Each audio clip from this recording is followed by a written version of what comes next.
Om Sthapakaya cha dharmasya sarvadharmasvarupine avatara varisthaya Ramakrishnaya te namaha.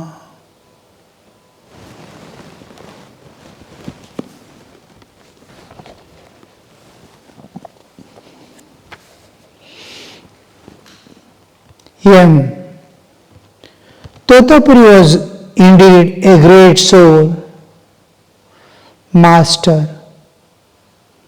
But Hazra says he was an ordinary man. There is no use in discussing these things. Everyone says that his watch alone gives the correct time. This is the common thing we feel and see and experience in this world. Everyone thinks he is right, and nobody needs any knowledge or information. Everybody wants to tell and teach, having not attained anything in life, right and wrong, good and bad. How they decide is according to their own tastes and their own likings, even regarding simple things as food. And many people depend upon the modern scientific analysis of food materials. From ancient times, people have been eating normal, natural food.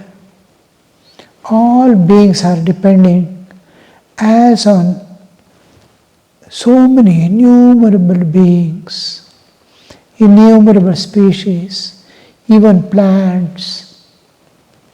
Only human is not able to get adjusted to the nature and natural things. He goes on calculating. This is good, this is bad, that is bad. This gives nutrition, that gives all these things. When you see, you wonder, what is the nature doing? We don't even know how to digest a food. Nature digests. She manages.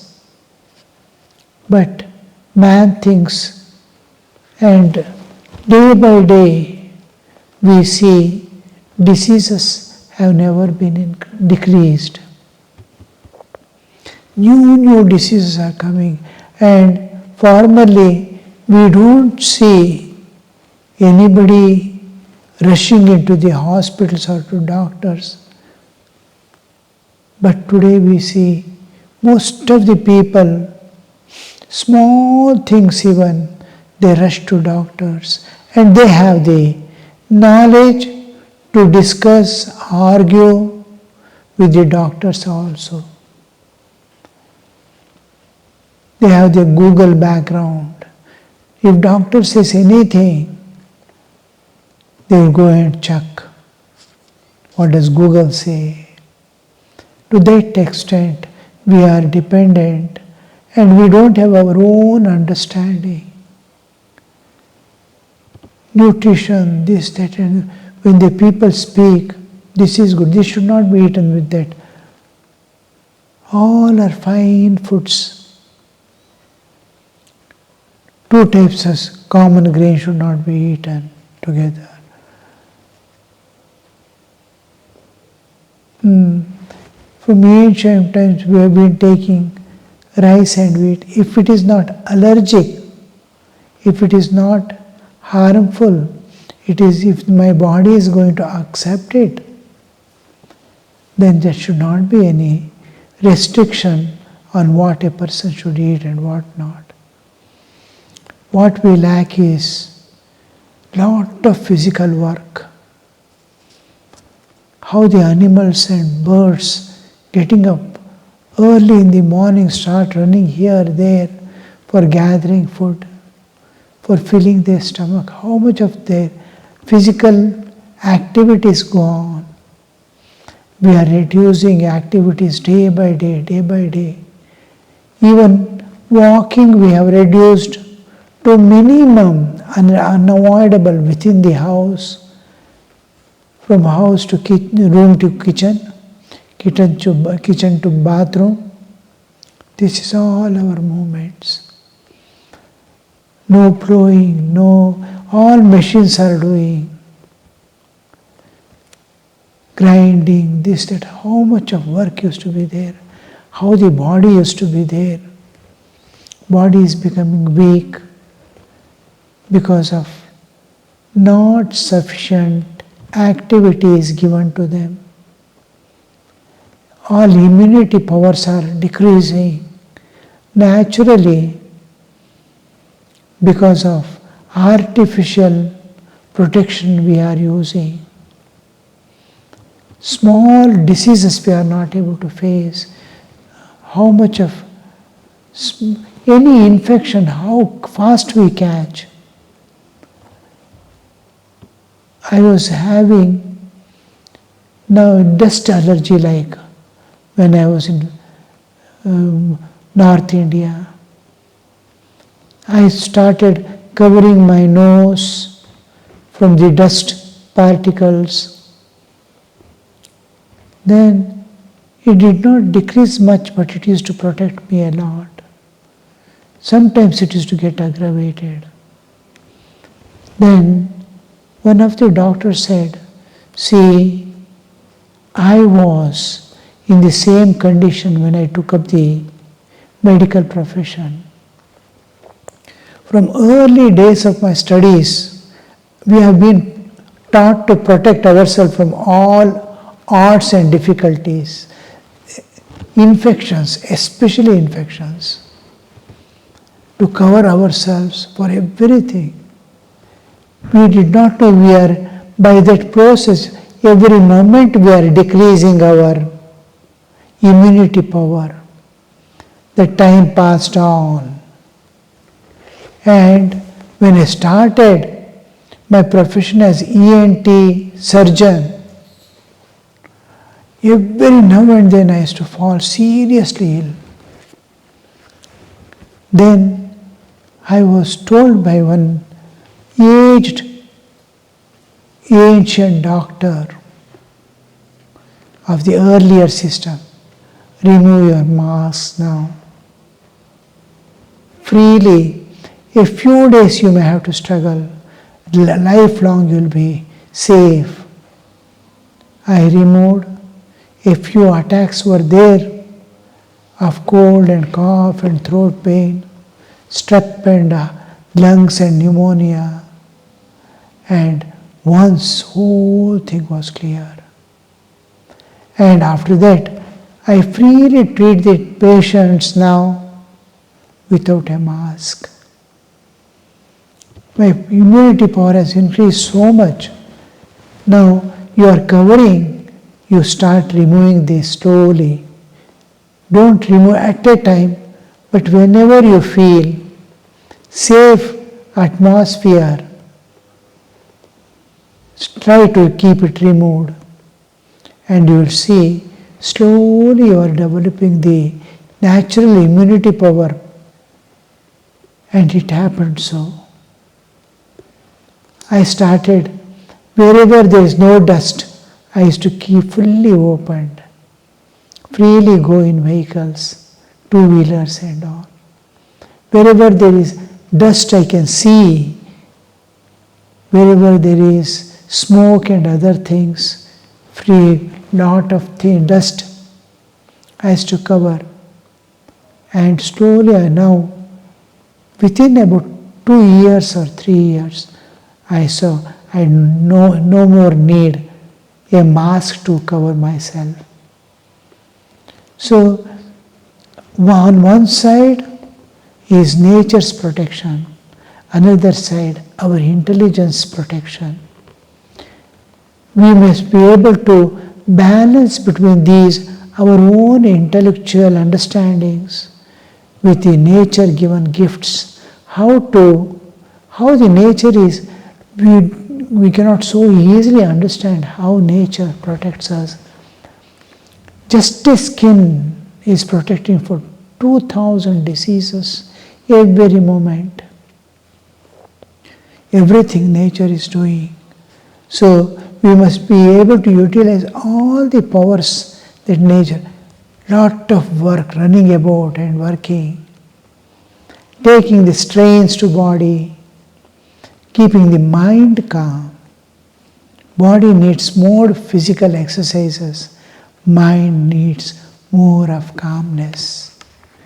Mental activity, intellectual activity must be such that it is conducive to bring our heart and intellect merged in each other to create a beautiful inner atmosphere which generates love.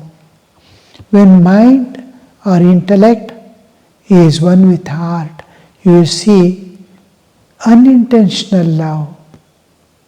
It doesn't expect anything. It doesn't see any differences. It's able to love. So, slowly we grow in equanimity. Samau shatrau cha mitre cha. What are all the great ideals? How to develop this? Sukha dukha. Sukha dukhe same kritva. Labha labho jaya jayo. Sukha dukha to look upon equal. Both are mental states. One is experience dukkha and another part is experience sukha. Same mind is experiencing is mental. Can you go beyond these two and look upon them? They are inevitable. You cannot avoid them, but you can grow beyond them. If you accept happiness, you will have to accept the suffering also. If you don't accept the sufferings, joys when it comes, pleasures when it comes, if you are indifferent to it or neutral to it, not being elated by it, not welcoming it, when it goes away, not suffering within, then when suffering comes also, you will be equally indifferent to it. This is how we raise to spiritual awareness, spiritual dimensions, where spiritual dimension and divinity are where all the differences, including mana, apamana, sukha, dukkha, all these differences, and between the people, wise and the ignorant, good and bad, beautiful and ugly, all these differences, professional differences, linguistic differences, religious differences, all dissolve as you grow spiritually. We have two existences, we have to always remember physical bodily existence, and within is the spiritual existence. How do you experience the pain in the body when you are asleep? When you are asleep, you don't feel. You have so much of pain in the body, or suppose in the joint, in the leg, or at knees. When you are asleep, you don't feel at all. Your identification with body is causing you sukha dukkha. When you are independent of body, you don't feel. Can you shift your awareness and identity from the bodily existence to spiritual existence? Can you know yourself independent of body? The more spirit you are, the less body you are. You are slowly overgrowing both joys and sorrows of life. So you are raising to raising upon in the sky or standing on the mountain. You look everything, all differences. Huge stone and small stone look alike. All differences. The whole, if you go to some other planet or even moon and look at this earth, it looks like a smooth ball, football. So as you go higher into the spiritual world, everything starts looking. We are intensely body. We have to slowly shift our identity from bodily identity to spiritual identity. As if you are in deep sleep and this world is not there. You have to live in the world, live in the body, being body, but unaware of it. So that is the ideal.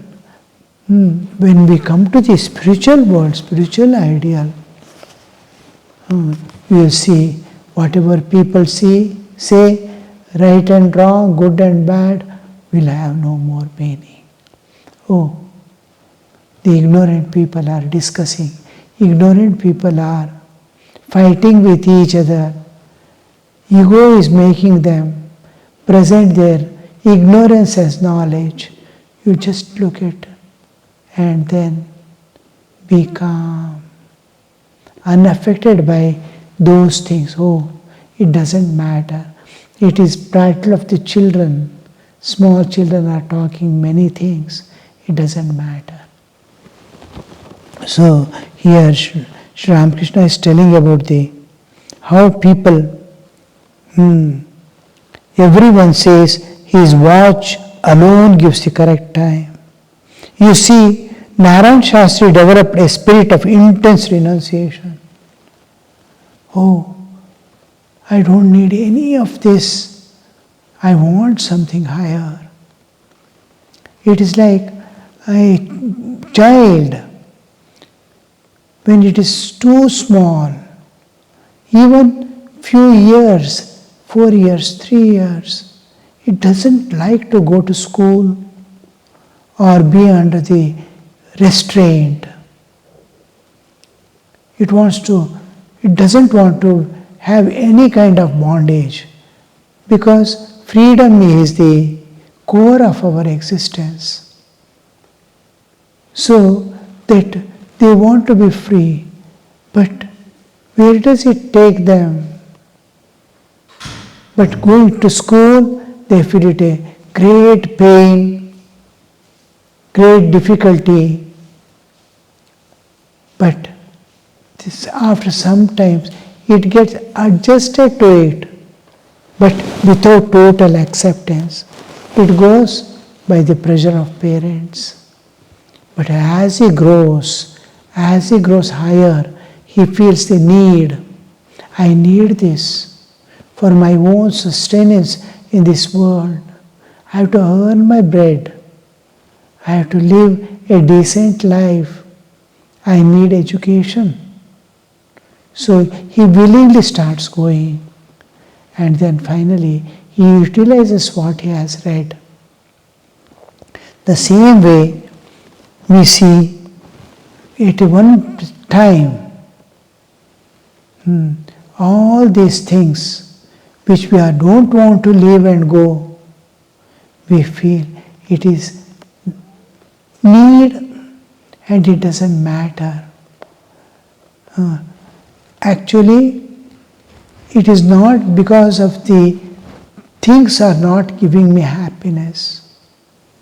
The renunciation takes place out of maturity. It is not because of disgust or frustration. A person leaving home and going away, renouncing the world, is not out of dukkha usually. Dukkha may be sometimes cause for many, but most what I seek is not here. I want. Now, why does the children have to go to school? Because what they want, education, they won't be able to get at home. They have to go. Sometimes the children stay far away from parents. and they may not come in contact even once in a year. He is not renouncing the home.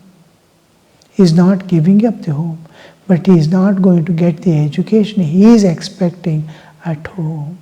So he leaves home and stays elsewhere. Similarly, human life, it is meant to realize God. It is meant to attain absolute freedom from all suffering and all bondages forever. And I have come to this world. Nature has brought me here for a purpose. What is that purpose? Suppose a man goes to a market and seeing some fun here, there, jugglery and all in the street. Suppose he goes on gazing and standing at that. Or the purpose for which he had come to the market gets lost. Similarly, the purpose of our coming into the universe, being bestowed with this human body, the purpose is defeated. I may get all enjoyments of this world, spend my life and go away in vain, carrying huge baggages of karmic load.